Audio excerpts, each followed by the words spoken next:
when is the last time the typical Nebraska fan, just your average fan, was happy at the end of the season, felt good about the end of the season? And it led me to another question. We'll answer this one, and then it made me think to another step in the equation. So when Keith Jackson was still calling games here in Lincoln.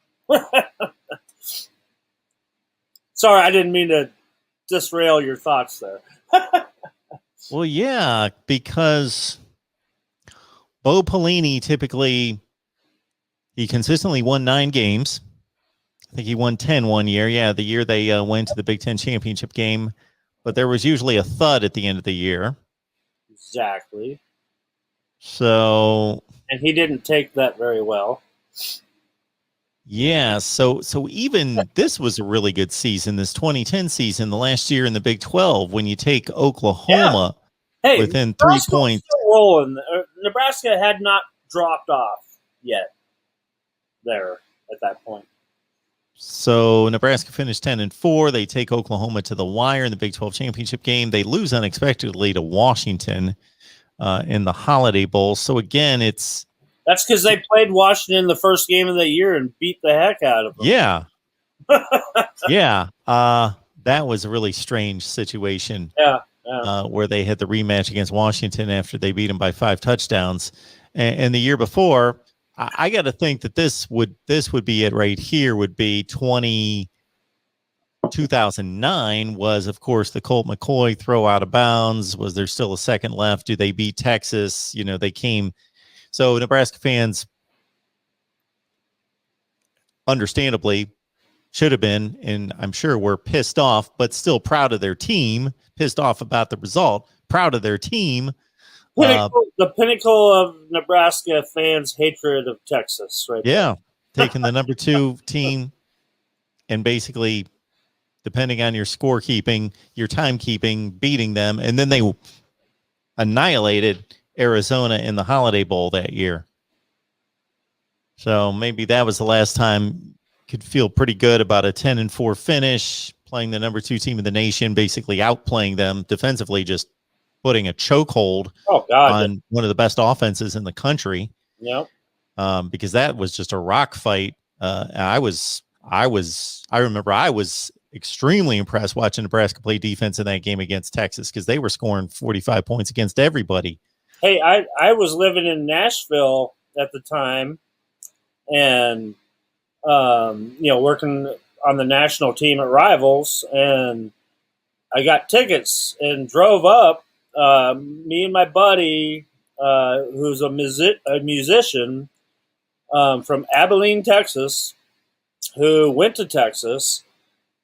We drove up together, and as soon as we got into the stadium, sat down in our seats in the South Stadium, and he never sat down once and just held up a hook 'em the whole game. And the old folks behind us and were just screaming at him the whole time, but he never sat down once. It was pretty funny. Because then that led me to the next thought in my head, beyond when was the last time the typical Nebraska fan was happy at the end of the year, was looking at the Mike Riley run. You can't be pleased as a Nebraska fan with this final season, like ultimately pleased, but the record looked decent, 9-4. So he gets fired after he goes 9-4. Now, Ohio State obliterated them by 59 points, and they lost ugly to Iowa. And then the bowl game against Tennessee was a fairly decent game, but they were clearly... They didn't get embarrassed. Yeah, they were clearly handled. It wasn't like down to the wire, but they were 1-2 scores down the whole game. They lost by 2 touchdowns. So they go 9-4, and he gets fired. Like, did that have more to do with stuff that was going on off the field and how he was approaching his role, rather than just, bam, 9-4, you're getting fired? Yeah, everything to do with it. He actually I think he wanted to be fired, to tell you the truth.